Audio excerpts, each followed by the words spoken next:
The certified letter arrived on a Tuesday morning, demanding I pay $47,000 in fines for living in a house I'd owned for 12 years. Except I wasn't even in their HOA. Picture this. I'm standing in my kitchen, coffee mug steaming in my hand, staring at legal papers that might as well have been written in ancient Greek. Outside my window, there's Karen Whitmore, HOA president extraordinaire, pointing at my house from her perfectly manicured lawn like she's directing an invasion. The morning dew sparkled on her grass, you know, the kind that gets measured with rulers to ensure it meets community standards. My reaction? I took another sip of coffee and thought, "Lady, you just made the biggest mistake of your life." What would you do if someone tried to force you into an HOA you never joined? Drop your wildest HOA horror story below. I guarantee mine tops them all. And before we dive into this legal thriller, where are you watching from? I'm curious how many of you are dealing with neighborhood tyrants right now. My name's Garrett Mitchell, and 12 years ago I thought I'd bought my slice of the American dream. Turns out, I'd walked into a nightmare designed by a woman who makes dictators look reasonable. 2011. Fresh out of the Army after 2 tours in Afghanistan, I used my VA loan to buy 2.3 acres of pure freedom. The 1970s ranch house sits on the original Hendricks farm. We're talking pre-subdivision, when this area was still cow pastures and common sense. Willow Creek runs between my property and the fancy Willowbrook Estates development, and that babbling water became my daily reminder that some boundaries are carved by nature, not lawyers. I'm an independent contractor, electrical, plumbing, whatever keeps food on the table for me and my 16-year-old daughter, Emma. After my divorce, this place became our fortress of sanity. I built a workshop where the sweet smell of pine sawdust mixes with WD-40, and every morning I can taste the clean air that doesn't exist in subdivisions with their chemical lawn treatments. Emma loves it here. She's got space to breathe, creek access for catching tadpoles, and a dad who's actually present instead of deployed.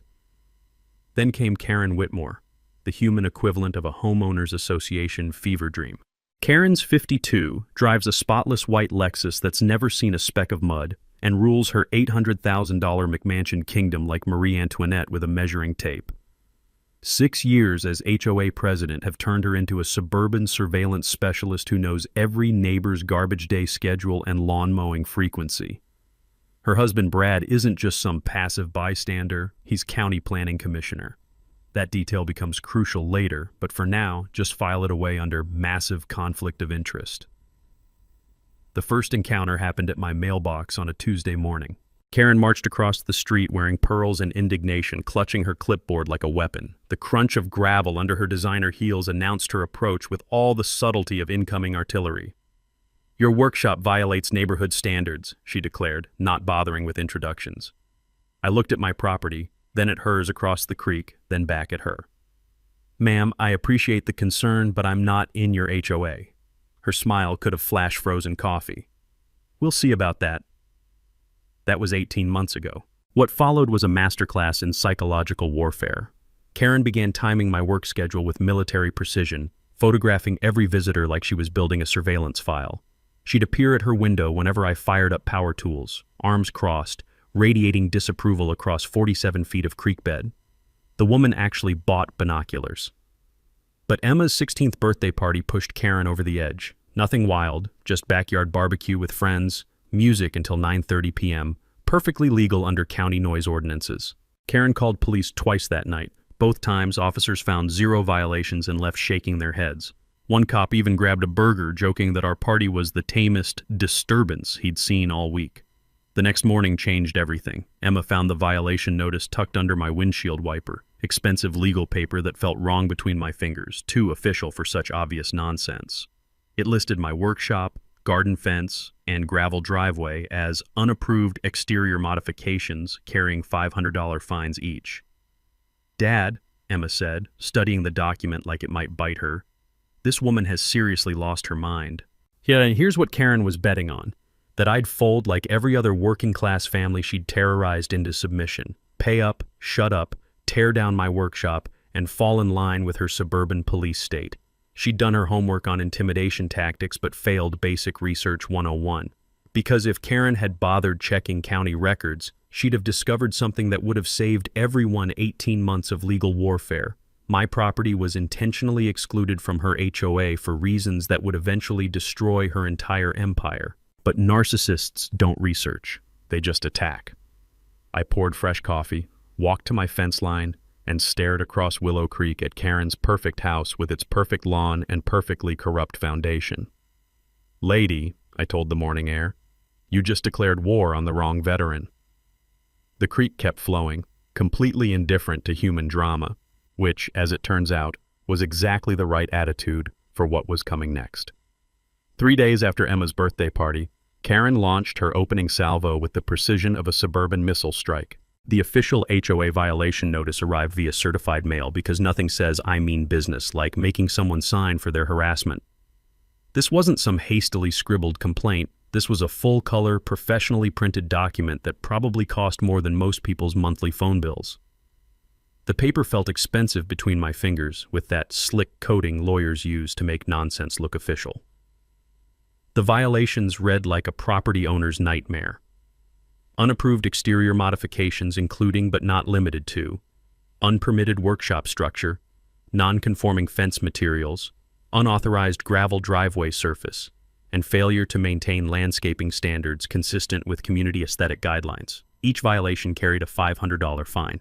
30 days to comply or face escalated enforcement action including liens and legal proceedings. I had to admire Karen's commitment to bureaucratic intimidation. Too bad she'd forgotten one tiny detail. My first stop was the county courthouse, where the musty smell of old documents and decades of legal drama filled the air like a library that specialized in human conflict. The clerk, a patient woman named Dorothy who'd seen every property dispute imaginable, helped me pull my original deed from 1970. Back in Afghanistan, our intel officer used to say, "Always verify with primary sources, secondary sources lie." Turns out that advice works just as well for property law as it does for avoiding IEDs. The deed was crystal clear. My property boundaries, recorded and surveyed, predating Willowbrook Estates by 40 years. Survey measurements showed exactly what I suspected. I was 47 feet outside HOA jurisdiction, separated by Willow Creek, and protected by natural boundary law. Just to be thorough, I called the HOA management company. The confused receptionist put me on hold 3 times before admitting they had no record of my address in their system. "Sir, if you're not in our database, you're not in our HOA," she said, like she was explaining basic math to a kindergartner. I should have known Karen wouldn't accept reality gracefully. 2 days later, she showed up at my door with reinforcements. Her brother-in-law, Rick, a part-time surveyor whose biggest qualification seemed to be owning an orange vest and a measuring tape. The smell of Rick's cheap cologne mixed with Karen's desperation as they stood on my porch, trying to look official while spouting complete nonsense about adverse creek migration and updated boundary assessments. Here was Karen's first real tactical error. She claimed the creek boundary had shifted over time and demanded access to re-establish proper property lines. "Ma'am," I said, holding up my county-certified survey, "water doesn't move property lines. That's not how law works." Karen's face flushed red. "We'll see what my attorney says about that." But here's where Karen made her fatal mistake. She'd tipped her hand about hiring lawyers before she'd done her homework. While she was busy playing property line police, I was discovering something explosive about Willowbrook Estates' founding. Mrs. Patterson, my 83-year-old neighbor who remembered when this area was still cow pastures, invited me over for coffee and the kind of gossip that changes legal cases. Her kitchen smelled like vanilla and justice as she laid out the real story. "Strangest thing," she said, stirring sugar into her cup with the slow precision of someone who'd outlived 3 HOA presidents. "The original subdivision plans clearly showed your property excluded from the development. Environmental concerns," they said. "Something about the creek flood zone." She leaned forward conspiratorially. "But Brad, that's Karen's husband, pushed the approval through anyway. His construction company got the contract for 60% of those houses. The pieces clicked together like a puzzle solving itself. My old army training kicked in. When the enemy reveals a pattern, you exploit it." The next violation notice arrived a week later, this time claiming my property created a nuisance affecting community property values. Karen had escalated from fines to threats, warning about liens and foreclosure proceedings. She'd also apparently hired Pembroke & Associates, the kind of law firm that advertises on billboards and charges by the intimidation factor. But Karen's intimidation campaign had backfired spectacularly. She'd created her own resistance movement. The Kowalski family approached me at the grocery store, speaking in hushed tones like we were planning a revolution in the produce aisle. They'd been forced to remove their kid's swing set because it violated aesthetic guidelines. $8,000 in modifications to satisfy Karen's suburban dictatorship. "She told us we could face legal action if we didn't comply," Mrs. Kowalski whispered. "We couldn't afford to fight it." Mrs. Patterson mentioned the Rodriguez family, who'd moved away after Karen's harassment escalated to calling their employer. A pattern emerged. Karen targeted working families who couldn't afford extended legal battles, while mysteriously ignoring violations by wealthier neighbors. The beautiful irony? While Karen was busy hiring expensive lawyers and printing color violation notices, she was actually building my case for me. Every interaction, every phone call, every attempt at intimidation was being quietly documented. The creek kept flowing between our properties, marking a boundary that no amount of legal bluffing could change. Karen thought she was fighting a simple property dispute. She had no idea she'd just handed me the ammunition to destroy her entire empire. Karen's next move came with all the subtlety of a sledgehammer wrapped in legal letterhead. 2 weeks after my courthouse visit, a thick envelope from Pembroke & Associates landed in my mailbox with the weight of expensive intimidation. The cease and desist letter was a masterpiece of legal theater, 4 pages of whereases and heretofores demanding I immediately stop all unauthorized activities and submit to HOA jurisdiction. But here's where Karen revealed she'd been watching too many legal dramas. The letter claimed my property created a continuing nuisance affecting HOA home values and demanded I grant them access to install proper boundary markers on my land. The audacity was breathtaking. She wanted permission to trespass so she could prove I was trespassing. I'd seen this playbook before. In the Army, we called it escalation through paperwork. When someone can't win through legitimate channels, they bury you in official-looking nonsense, hoping you'll surrender from exhaustion. My response was swift and surgical. I contacted Janet Reeves, a local attorney who specialized in veterans' rights and had a reputation for eating bullies for breakfast. Janet took one look at Karen's legal threat and actually laughed out loud, not the reaction expensive lawyers usually inspire. "Garrett," she said, her office smelling like leather-bound law books and righteous indignation, "this woman just handed us a harassment case on a silver platter." Janet's counter cease and desist was poetry in legal form, 3 paragraphs citing property rights law, harassment statutes, and a warning that further contact would result in immediate legal action. She also included a helpful reminder that demanding access to private property without legal authority is called attempted trespass. Karen's reaction was predictably unhinged. Within days, she'd organized an emergency HOA meeting about the boundary dispute crisis. The community center buzzed with nervous energy as Karen spread her gospel of property value panic. She'd prepared charts showing how my illegal business operation was supposedly driving down everyone's home equity. The accusation stung because it was partially true. I did occasionally use my workshop for contract jobs. But here's what Karen didn't understand about small business law. Home-based businesses are perfectly legal when properly zoned and licensed. My electrical contractor's license was current, my insurance was paid up, and my property was zoned for exactly this type of work. But facts never stopped a good propaganda campaign.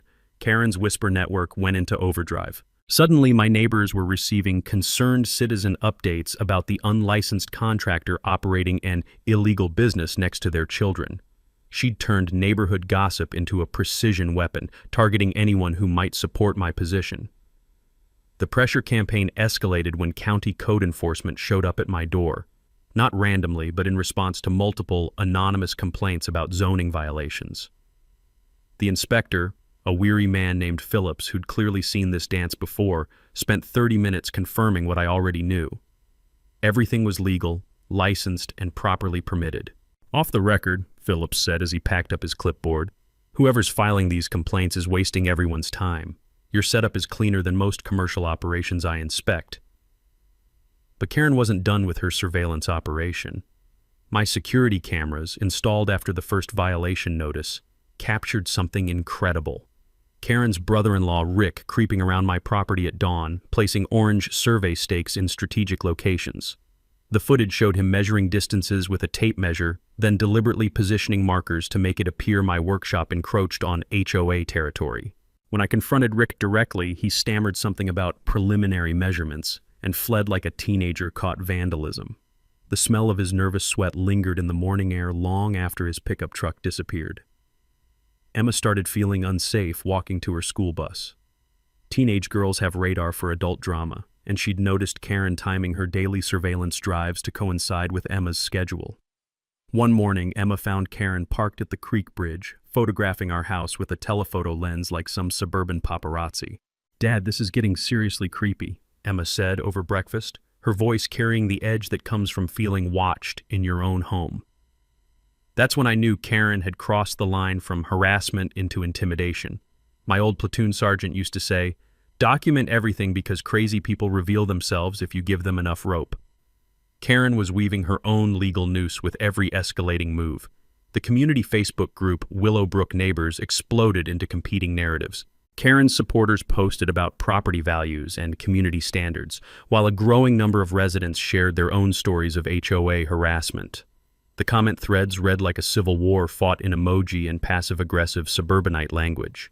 But the most revealing moment came when Mrs. Patterson quietly mentioned she'd been recording Karen's meetings for years, just in case someone needed evidence of the HOA president's true character.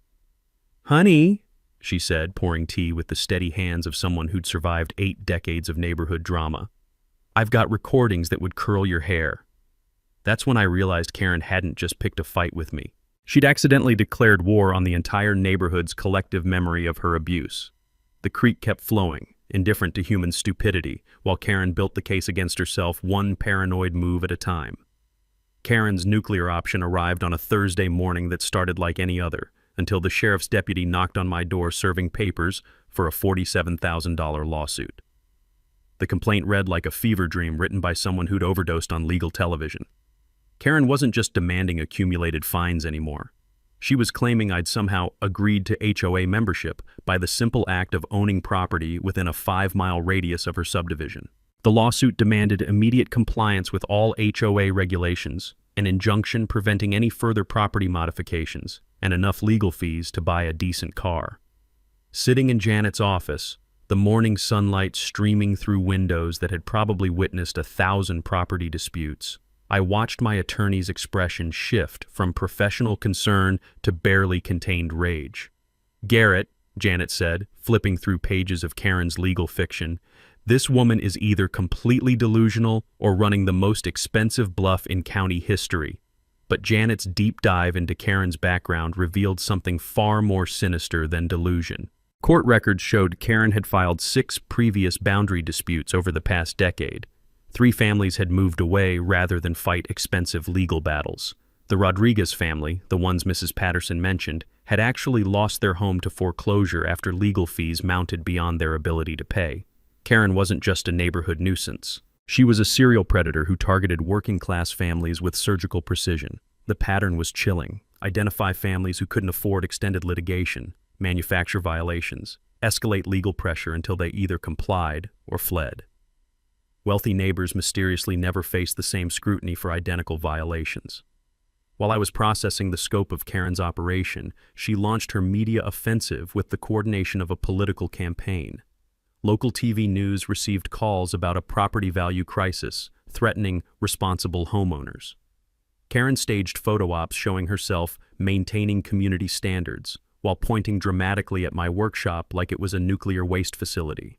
The Channel 7 story aired with the headline, "HOA Battle Divides Neighborhood," featuring Karen in her best pearls explaining how one person's refusal to follow rules was destroying property values for hardworking families. They didn't interview me because Karen had told them I was unavailable for comment, which was news to me since nobody had tried to contact me. But Karen's media blitz backfired in the most spectacular way possible.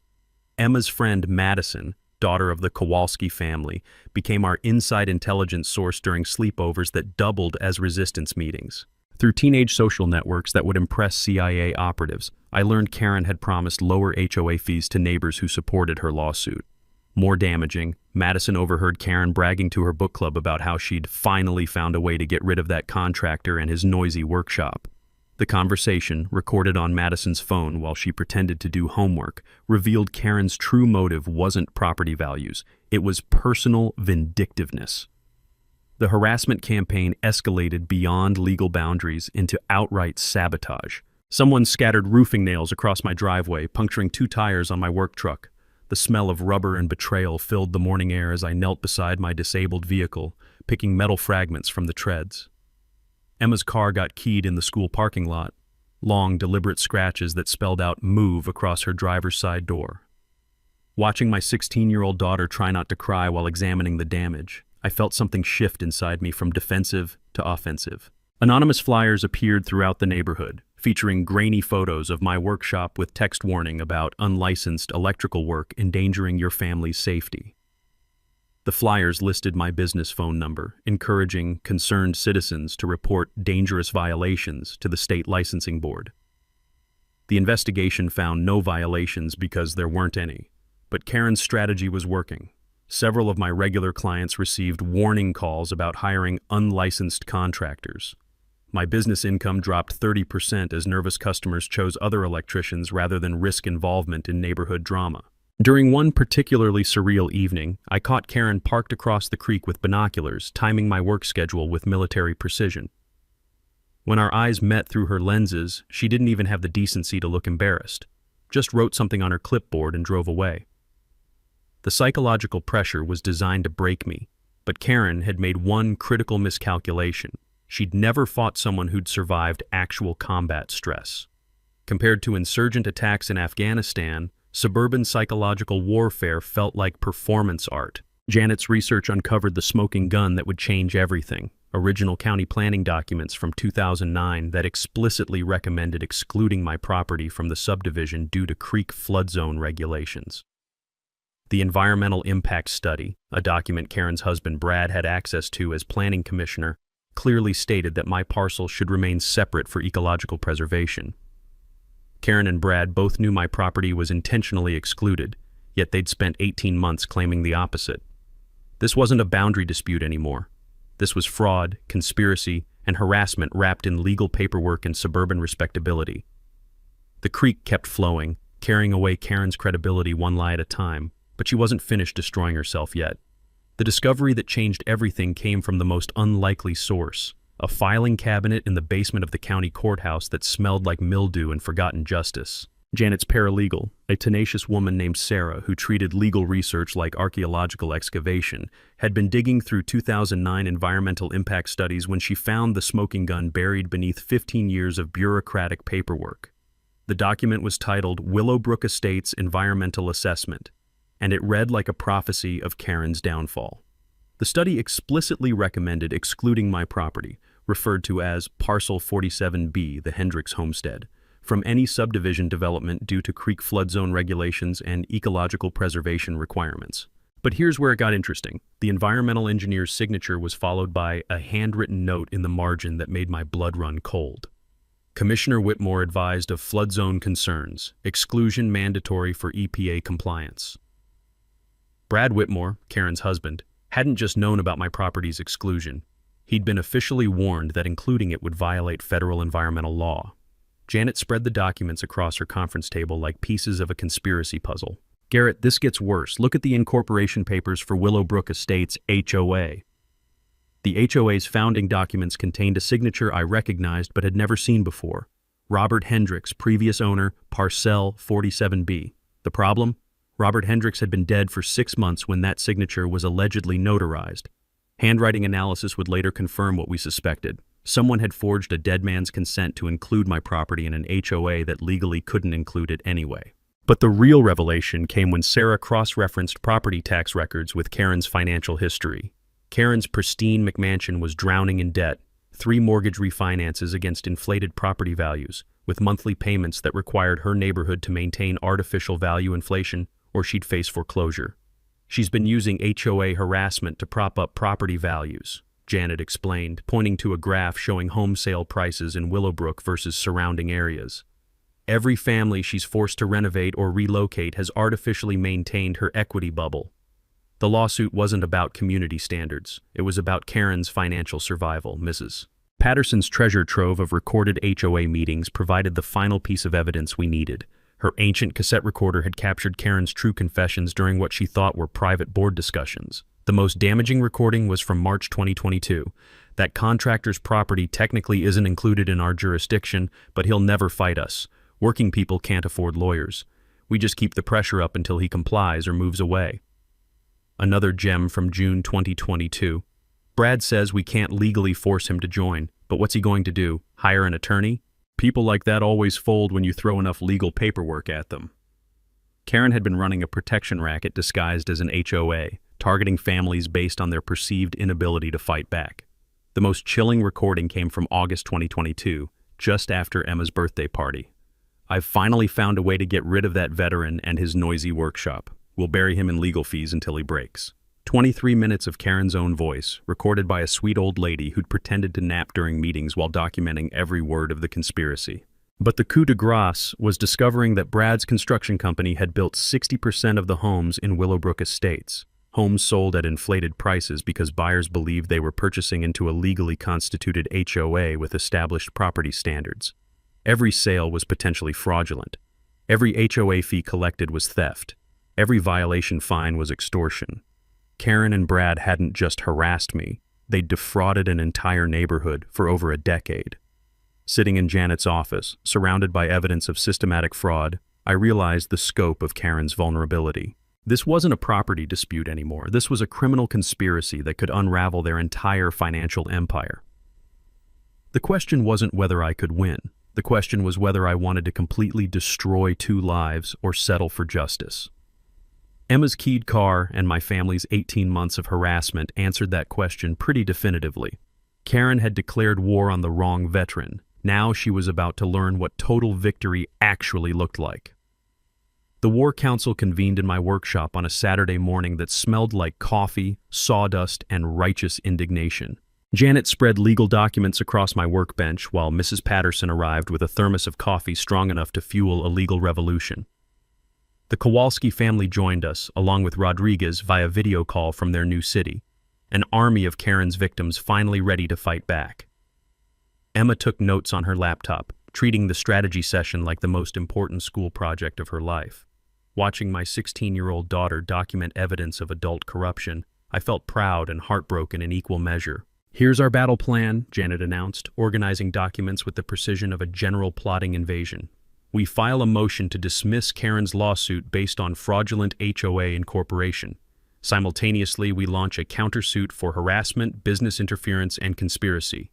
Then we request an emergency injunction preventing the HOA from collecting any fees while we prove their entire legal foundation is built on lies." Mrs. Patterson's cassette recordings were transcribed and authenticated by a court stenographer who'd heard every type of confession imaginable, but admitted Karen's casual discussion of targeting working families was uniquely disturbing.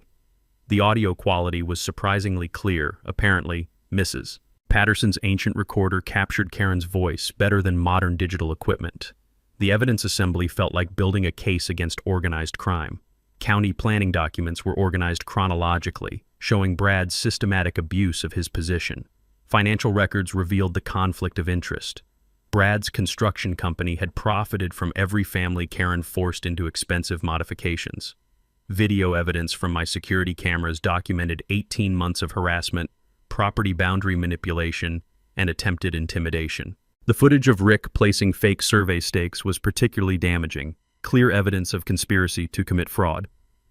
Sarah Morgan, our inside intelligence coordinator disguised as a teenage sleepover enthusiast, had recorded Karen's book club confessions about getting rid of that contractor. The audio, captured on Madison's phone while she pretended to do homework, revealed premeditation that transformed harassment into criminal conspiracy. "Dad," Emma said, looking up from her notes, "this woman basically confessed to everything on tape. How stupid is she?" "Arrogant," Mrs. Patterson corrected, stirring sugar into her coffee with the patience of someone who'd outlived 3 neighborhood tyrants. She thought she was untouchable because she'd never faced real resistance. Our media strategy centered on investigative reporter Sarah Morgan, who specialized in municipal corruption and had been following HOA fraud cases statewide.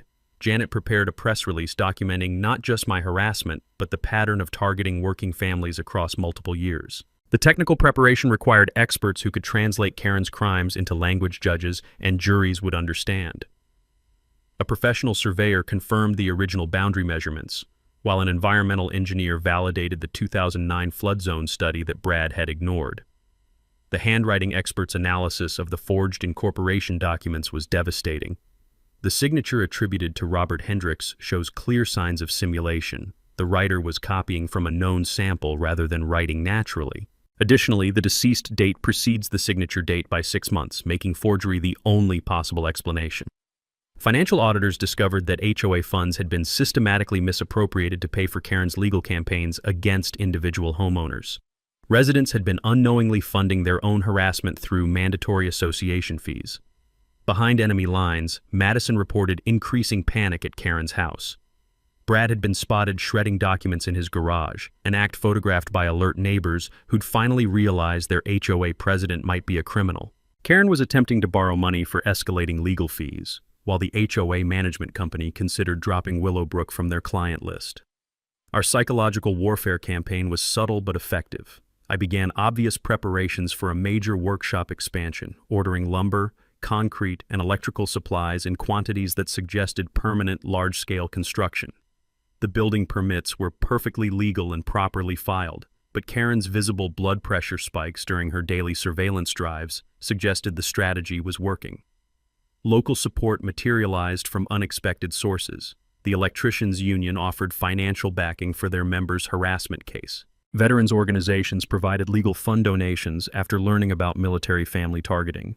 The environmental group became interested in creek protection angles, while 3 current HOA board members privately indicated willingness to testify against Karen's leadership. The most valuable intelligence came from understanding HOA transparency laws that Karen had been violating for years. Most residents didn't know they had legal rights to inspect financial records, review board meeting minutes, and challenge assessments through state sunshine laws. Here's what Karen never understood, Janet explained, organizing our attack strategy. HOA boards must provide complete financial transparency to homeowners. Every secret assessment, every legal fee, every consulting contract is public record that members can demand to see. By Sunday evening, our workshop had been transformed into a legal command center. Evidence boxes lined the walls, expert testimony was scheduled, and our media campaign was ready to launch. Emma looked up from her laptop where she'd been researching similar cases nationwide. "Dad, Karen's not just going to lose this lawsuit, she's going to jail, isn't she?" The creek bubbled its approval outside, flowing toward Karen's house where justice was about to flood her perfect suburban kingdom. War was coming to Willowbrook Estates, and Karen had provided all the ammunition we needed. Karen's desperation reached new heights when she showed up at my door on a Tuesday evening with an offer that reeked of panic and cheap perfume. "Let's be reasonable adults about this," she said, clutching a folder like it contained the secrets of suburban diplomacy.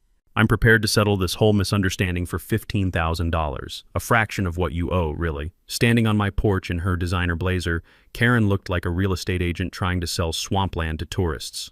The irony wasn't lost on me. The woman who'd demanded $47,000 in fraudulent fines was now begging me to accept a generous settlement that would still cost me more than my truck was worth.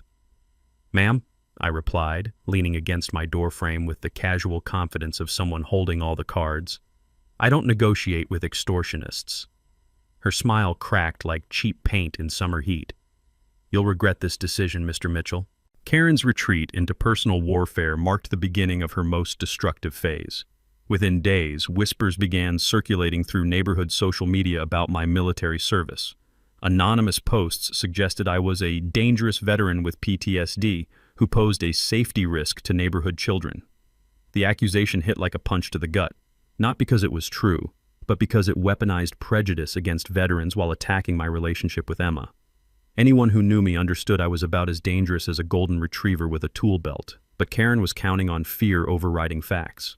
The sabotage campaign escalated beyond psychological warfare into actual destruction. Someone cut my workshop's main power line with bolt cutters, leaving the severed cable dangling like a severed nerve. The acrid smell of electrical burning filled the morning air as I surveyed damage that could have caused a fire if I hadn't caught it early. My security cameras captured everything. A figure in dark clothing approaching at 3 a.m., cutting the line, then fleeing toward the creek.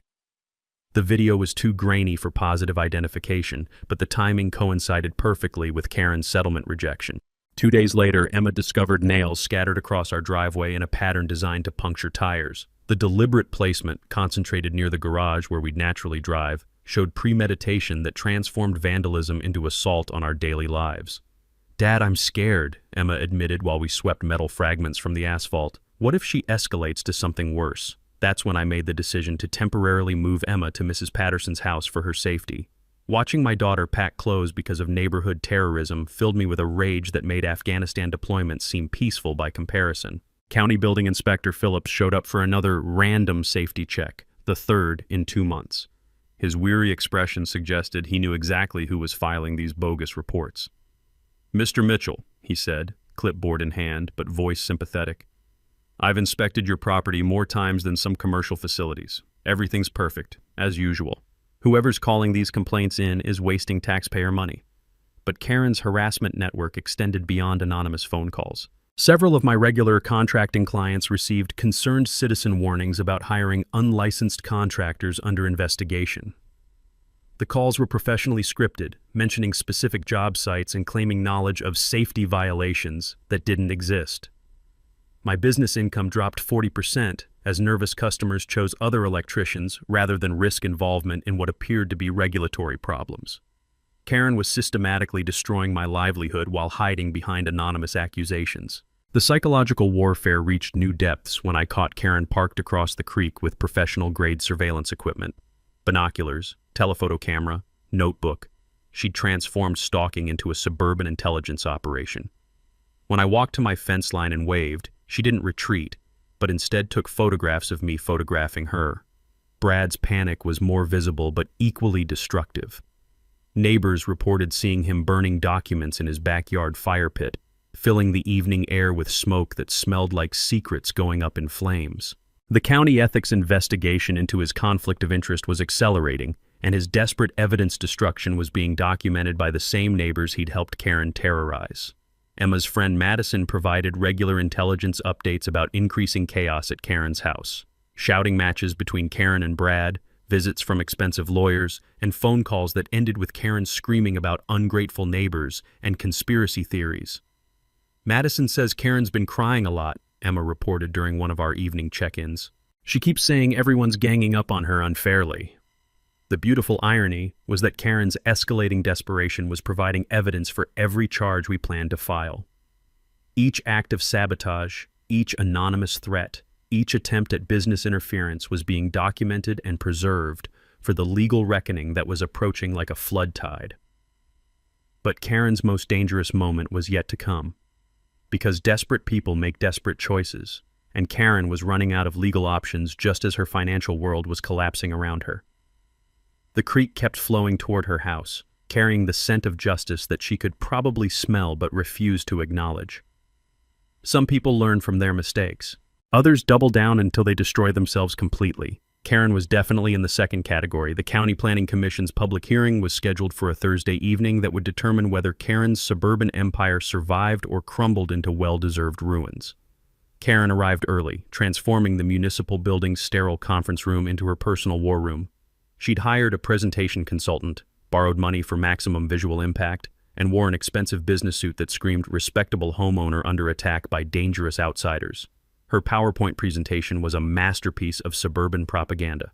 Color-coded charts showing alleged property value decline, professional photographs of my workshop shot from unflattering angles to maximize industrial threat, and testimonials from 3 neighbors who'd apparently been promised lower HOA fees for their cooperation. The woman had transformed harassment into performance art.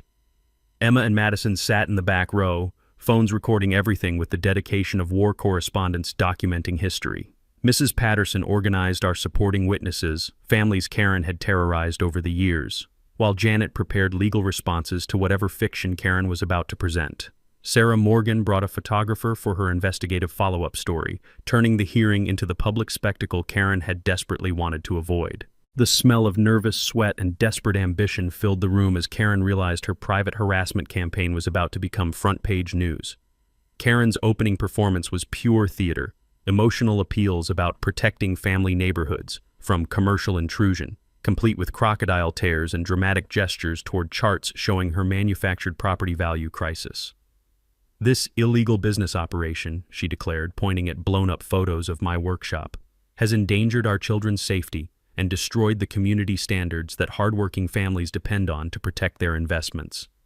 The audience murmured appreciatively until the county engineer stood up and shattered Karen's presentation with a single question. "Ma'am, according to your survey measurements, this property extends 30 feet into Willow Creek. Are you claiming the creek moved?" Yikes. Karen's consultant scrambled to explain boundary shift calculations, while the professional surveyor in the audience visibly winced. The technical impossibility of Karen's claims became obvious to everyone except Karen herself, who doubled down with increasingly desperate geographic theories. My response was deliberately measured. No emotional appeals, just facts laid out with military precision. Original property deed from 1970, professional survey showing 47 feet between my workshop and HOA jurisdiction. Environmental impact study, proving intentional exclusion for flood zone protection. The bombshell witness testimony began with Mrs. Patterson's cassette recordings. The ancient tape player's speakers crackled to life, filling the room with Karen's own voice from March 2022. "That contractor's property technically isn't included in our jurisdiction, but he'll never fight us. Working people can't afford lawyers." Karen's face went white as her own words condemned her, but the recording continued. "We just keep the pressure up until he complies or moves away. It's worked on 3 other families." The handwriting expert's testimony was devastating. Using projected images that filled the entire wall, he demonstrated how Robert Hendricks's signature had been forged 6 months after his death. The analysis was so clear that even non-experts could see the simulation marks where someone had copied from another document. "The pressure patterns and hesitation marks indicate deliberate forgery," he explained, pointing to microscopic evidence of Karen's crime. "The deceased date eliminates any possibility of legitimate execution." Karen's meltdown began during the environmental engineer's testimony about creek ecosystem damage from her illegal boundary modifications. She interrupted witnesses with increasingly hostile objections, accusing everyone of conspiracy against hard-working suburban families. "This is all fake news and paid testimony," she shouted, standing up despite the commission chair's warnings. "These people are lying to protect their illegal friend." But the final nail in Karen's coffin came from an unexpected source, the HOA management company representative, who confirmed they'd discovered systematic financial irregularities and were terminating Willowbrook's contract immediately. "We found evidence of unauthorized legal fee assessments, misappropriated funds, and violations of fiduciary responsibility," the representative testified.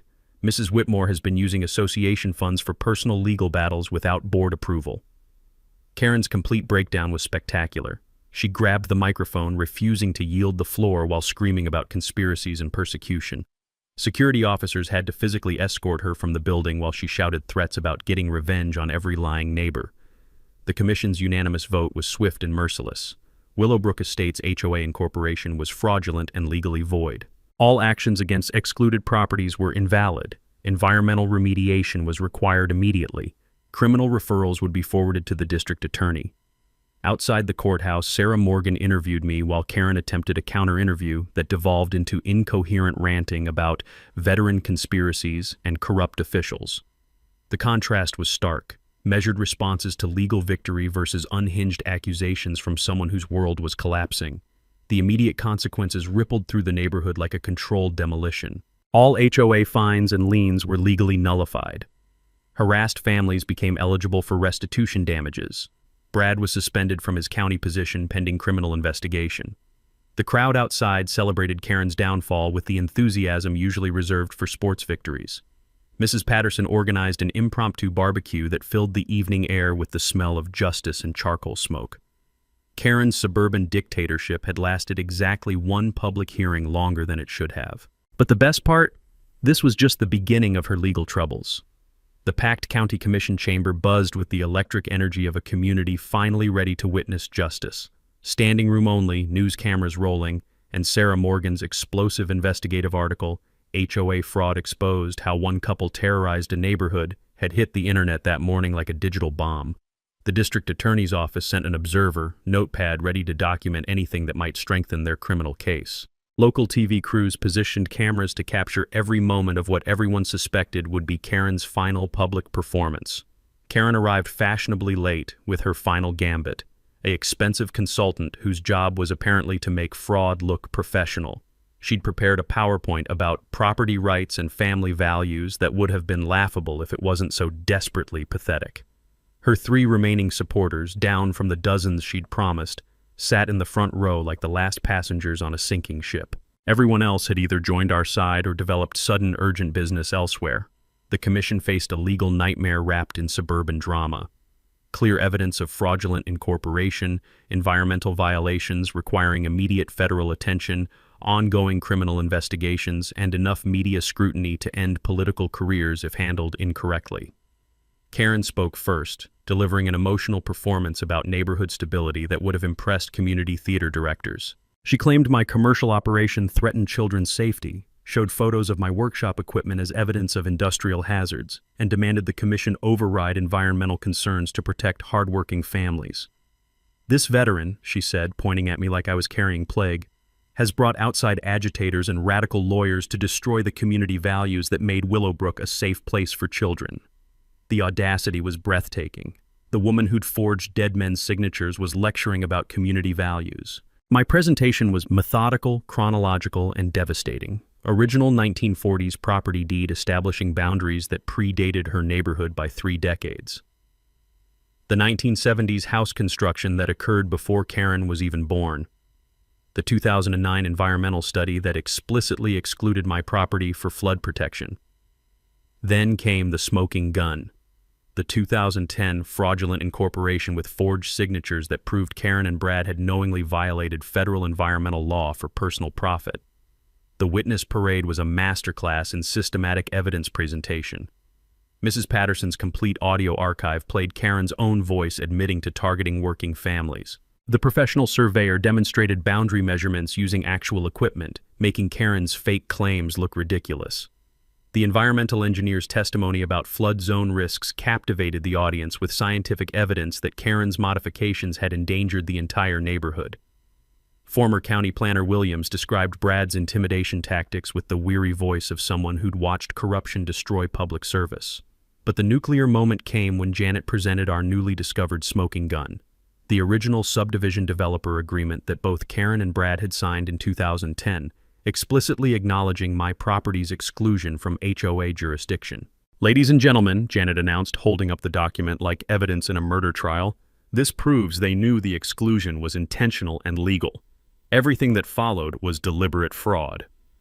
Karen's complete breakdown was spectacular theater. She interrupted the presentation screaming about lies and conspiracies, accused the commission of being bought and paid for by outside interests, and grabbed the microphone while security moved to restrain her. "This is all fake news," she shrieked, waving her arms like she was conducting an invisible orchestra of outrage. "These people are destroying American neighborhoods with their radical agenda." The commission chair's gavel pounded repeatedly as Karen refused to yield the floor, her voice cracking with hysteria while security officers approached. The final image of her HOA presidency was being physically escorted from a public building while shouting incoherent threats about getting revenge on every traitor neighbor. The unanimous vote was swift and merciless. Willowbrook Estates HOA incorporation was fraudulent. All actions against excluded properties were legally void. Environmental remediation was mandatory for creek protection. Criminal referrals were forwarded immediately to the district attorney. Outside the courthouse, Sarah Morgan's interview captured the perfect contrast. My measured response: "Sometimes standing up to bullies protects everyone who can't fight back."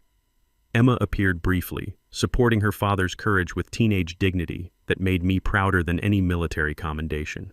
Karen's attempted counter-interview was pure chaos, rambling accusations about veteran conspiracies, corrupt officials, and radical lawyers destroying American values. The footage would become a viral sensation within hours, cementing her reputation as the neighborhood tyrant who lost her mind on live television. The immediate consequences rippled through Willowbrook like a controlled demolition. All HOA fines and liens were legally nullified. Harassed families became eligible for substantial restitution damages. Brad faced suspension from his county position and probable criminal charges. The crowd outside celebrated with the enthusiasm of people who'd finally seen justice triumph over petty tyranny. Mrs. Patterson organized an impromptu barbecue that filled the evening air with smoke and satisfaction. The creek bubbled its approval, flowing past Karen's house where for sale signs would appear within the week. But the sweetest moment came when Emma hugged me outside the courthouse, whispering, "Dad, you didn't just win. You saved everyone." Sometimes the good guys actually do win, and sometimes it happens on live television. 6 months after Karen's spectacular courtroom breakdown, justice arrived with the beautiful sound of handcuffs clicking and bank accounts being seized. Karen and Brad both faced multiple felony charges that read like a masterclass in suburban corruption: fraud, conspiracy, harassment, and document forgery. The district attorney, energized by undeniable evidence and public outrage, pushed for maximum penalties that would echo through HOA boardrooms statewide. Karen's plea bargain was poetry in legal form: 18 months probation, full restitution to every family she'd terrorized, community service cleaning the very creek she'd tried to destroy, and a lifetime ban from serving on any HOA board. Brad lost his county position, faced professional licensing revocation, and watched his construction empire collapse as clients fled faster than rats from a sinking ship.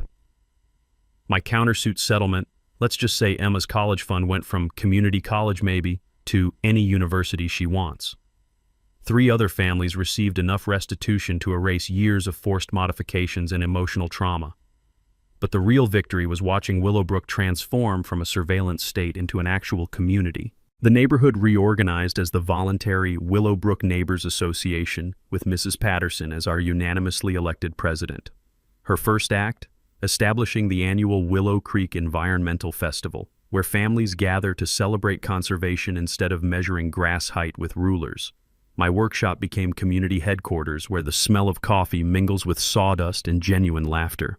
We plan charity drives, organize youth baseball teams, and hold monthly potlucks that would have given Karen stress ulcers. Emma loves hosting her friends here, their voices filling spaces that once echoed with tension and fear. The environmental restoration exceeded everyone's dreams. Great blue herons returned to the creek for the first time in decades, their majestic calls replacing Karen's shrill complaints. River otters play in water that runs clean again, while kingfishers dive for fish that thrive without chemical runoff from obsessively maintained lawns. The ripple effects spread far beyond our neighborhood. Sarah Morgan's investigation uncovered 12 other fraudulent HOA incorporations across 3 states. The resulting legislation, dubbed the Willowbrook Act, requires independent oversight for all new HOA formations and mandatory financial transparency for existing boards. Attorney Janet now specializes in HOA fraud cases, using our template to liberate other communities from petty dictatorships. Veterans organizations teach our legal strategies in workshops titled "Defeating Domestic Terrorists with Clipboards." But my favorite outcome is watching Emma's confidence bloom. She testifies at state legislative hearings about HOA reform with the poise of someone who learned early that standing up to bullies protects everyone who can't fight back. Karen's fate was exactly what she deserved. Foreclosure claimed her McMansion, Brad divorced her to escape the scandal, and she moved to a cramped apartment where nobody measures her grass or times her garbage placement. Neighbors occasionally spot her driving past her former kingdom, but she never stops, probably afraid we'd all come outside to wave. The Willowbrook Creek Environmental Scholarship now sends local students to study conservation law, funded by settlement money that Karen inadvertently provided through her crimes. Our annual Property Rights Day festival draws families from 5 counties who want to celebrate communities built on cooperation instead of control. Mrs. Patterson finished her neighborhood history with a chapter titled "How One Tyrant United 50 Families Against Suburban Fascism." It's required reading for anyone considering HOA board service in our county. Last month, a homeowner from Arizona called about similar harassment. Emma suggested we start a nonprofit helping HOA victims fight back with proven legal strategies. The Free the Neighborhoods Foundation launches next spring, but that's definitely a story for another time. Right now, I'm watching sunset paint the creek gold while Emma and her friends build rope swings that would have violated 17 imaginary regulations under Karen's regime. The sound of genuine community fills air that once carried threats and intimidation. This is what America should sound like: kids laughing, neighbors helping neighbors, and nobody measuring anyone's grass with rulers. Your turn. Drop your wildest HOA horror stories in the comments below. Have you faced down a neighborhood dictator? I read every comment and love hearing how other communities fought back. Share this story with anyone dealing with HOA harassment. Knowledge is power, and bullies only win when good people stay silent. Hit that subscribe button for HOA stories. We're exposing petty tyrants and celebrating communities that fight back. Because unfortunately, there's never a shortage of Karens who need reminding that property rights trump their personal convenience. Next week, how a retired teacher dissolved an HOA by proving their president embezzled $200,000 in landscaping fees. Trust me, you won't want to miss that takedown. Remember, the best defense against neighborhood dictators is refusing to be intimidated by people whose only power comes from clipboards and bad attitudes.